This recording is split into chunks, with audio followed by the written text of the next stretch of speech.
The whole backstory on the Dragonkeepers is fairly new to the ever-expanding lore of this world. I haven't made too many videos on the supplementary book all about the Targaryens, called Fire and Blood, mainly because there wasn't much new info it added to the story. A large portion is just word-for-word reiterations from the previous supplementary books, but with some bits expanded upon. One of the new things in Fire and Blood is the introduction to the Dragonkeepers.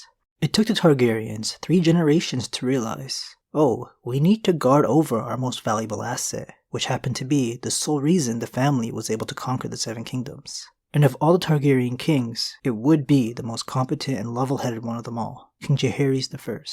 Taking it back 250 years before the start of the main story we all know and love, 2 major events led Jaehaerys to come to the decision to form a security force to watch over their dragons and eggs day and night. One event having to do with the disappearance of the largest dragon, and the other the theft of some eggs. Both incidents coincidentally taking place in the same year, 54 AC. The main story begins in 297 AC for some context here. During this time period, all the dragons that belonged to the Targaryens, whether or not they had a rider, had been living in various layers and caves on the family's island called Dragonstone. Dragons are more than capable of defending themselves, with their tough scales, massive size, sharp claws, teeth, and their whole fire trick. But it's not like they're invincible. With the right weapon, or enough poison, a surprise attack can take them out. Capturing them in this primitive setting, however, is almost impossible.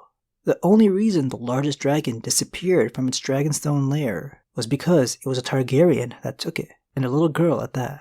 Princess Aeria Targaryen was 12 years old in 54 AC, and was the worst kind of preteen. She was King Jaehaerys' niece, and for a while was his heir, until he had a child of his own. Aeria loved all the attention she got because of that, while she was in King's Landing. But when she was shipped off to live with her mother on Dragonstone, her whole world changed.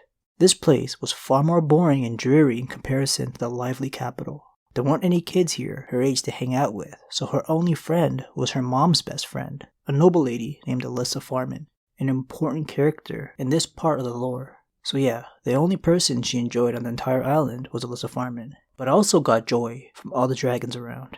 It bothered Aeria that her mother never placed a dragon egg in her cradle, even though her mom was the one that started this Targaryen tradition. So by 12, Aeria didn't have a bonded beast, which isn't that uncommon, but still, it bothered bratty Aeria.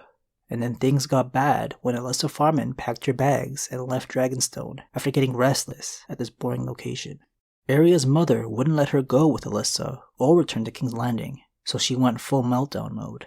Next thing you know, she ran away with no indication of where she would go. You would assume she would have gone to King's Landing or wherever Alyssa Farman was, but nope. No one could find her. Her mom was flying around the 7 kingdoms looking for her girl with 0 signs. The only thing people knew was that she took off with the massive and old dragon, Balerion. The same dragon that Aegon the Conqueror rode atop of when he conquered the place. And since dragons never stopped growing, Balerion the Black Dread was probably even larger than he was back then. Arya must have been a flea on the back of it. King Jaehaerys was convinced at first that Balerion must have thrown her off his back, killing her. But the fact that it didn't return to his lair proved they must have bonded and took off together. After missing for more than a year, the two, dragon and rider, showed up in front of the Red Keep in King's Landing in horrible condition one day, out of the blue. Something was able to seriously wound the legendary dragon, and Aeria was at death's door. Some kind of mysterious parasite invaded her body during their stay at whoever knows where. The parasites were cooking her alive from the inside, and this book goes into gut-wrenching detail of what she experienced. I went over all of this in my Every Targaryen Dragon video, so I'll just link that at the end of the video if you haven't heard all this brutal stuff. Balerion survived these trials, but Arya passed in agony after the parasites bursted out of her. These creatures seem to match the theme of Valyria. It's hinted that Balerion may have flown there to go back to where he was born. He was the only living dragon that came from there. But living there now seems to be impossible, since the Doom destroyed the place. No one really knows why, because they never make it back from the Smoking Sea alive. Balerion made it back, but something tried to take him out. Aeria was in no shape to explain what happened. She was just begging to be put out of her misery, with the few words she could muster up. The second incident with the dragon eggs happened around the same time as Aeria's disappearance. Well, slightly before, because it took a while before anyone realized some eggs were missing. A missing giant lizard is a lot easier to notice. When Alyssa Farman left Dragonstone, Aeria's mom, whose name is Rhaena Targaryen, refused to fund Alyssa's sea venture. Alyssa's family had disowned her, so she had nowhere to go or any money to build her ships. Her dream was to travel west of Westeros after all. I'm not going back north. Where are you going? What's west of Westeros? Sounds familiar, doesn't it? So her sneaky self made sure to take off with some priceless eggs so she can finally have her ships and crew. And when some men informed Rhaena, she had no choice but to inform her brother, King Jaehaerys. Alyssa had no love for dragons, she told the king. It was gold she wanted, gold to build a ship. She will sell the eggs they are worth, a fleet of ships. Jaehaerys had received his sister in his solaire, with only Grand Maester Bennifer present to bear witness to what she said. If those eggs should hatch, there will be another Dragon Lord in the world, one not of our own house. They may not hatch, Bennifer said, not away from Dragonstone. The heat, it is known. Some dragon eggs simply turn to stone. After getting tipped off, they found out Alyssa had changed her name in an attempt to hide from the Targaryens, and was able to sell the 3 eggs to a very powerful man, the Sea Lord of Braavos, who ruled over one of the richest cities in all of Essos. A Sea Lord of Braavos customarily adds to a collection of interesting or exotic animals, just cause he has all the gold to do so. Alyssa got all the gold she could have hoped for, and now she was gone for good.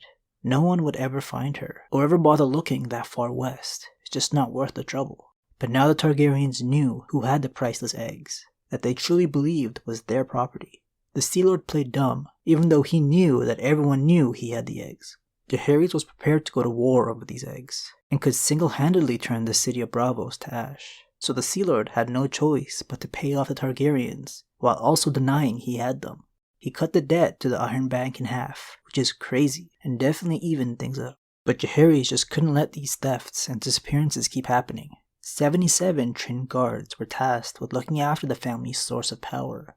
Every time the number 7 is brought up in Westeros, it almost always has to do with the Faith of the Seven, which is a prominent religion on the continent, just keeping the theme consistent. But 7 dudes is obviously not enough to guard over a dozen or more dragons and all their eggs. The Targaryens only recently converted to the faith for the sole purpose of having the majority of the population on their side. The Dragonkeepers were founded in 56 AC, described as clad in suits of gleaming black armor, their helms crested by a row of dragon scales that continued diminishing down their backs. When the Dragon Pit was completed under Jaehaerys' reign, the Dragonkeepers were split so they can guard over 2 separate locations, some remaining by the Dragonstone layers, while others in King's Landing, where some dragons were chained and housed close to the royal family. King Jaehaerys' decision to hire 77 guards ended up paying off. One of his own daughters tried to steal and take off with one of the dragons in the Dragon Pit after she was confined to her room as punishment for acting out. The Dragonkeepers caught her before she could reach a dragon and brought her back to the Red Keep. But this order wouldn't last long, simply because dragons would go extinct. In 130 AC, a civil war would take place between the family, which led to a lot of deaths throughout the 7 kingdoms. The people of King's Landing grew sick of the dragons because of how much destruction they brought down on them. So a bunch of just regular civilians stormed the Dragon Pit, leading to the death of every chained dragon inside, and every Dragonkeeper there, numbering around 50. The Civil War led to the death of almost every dragon, and a few years later, they would all be gone, along with the Dragonkeepers. Hope you guys enjoyed this one, and apparently George Martin only intends on completing the 2nd volume of Fire and Blood after the A Song of Ice and Fire series is complete. I don't know about this one, guys. What do you think? Are we ever going to get the other half? It's not like we need it, because the World of Ice and Fire here did a good enough job already, but it wouldn't hurt to have some more info, I guess. Anyways, I'll see y'all next week with a more current discussion. Thanks for watching, guys.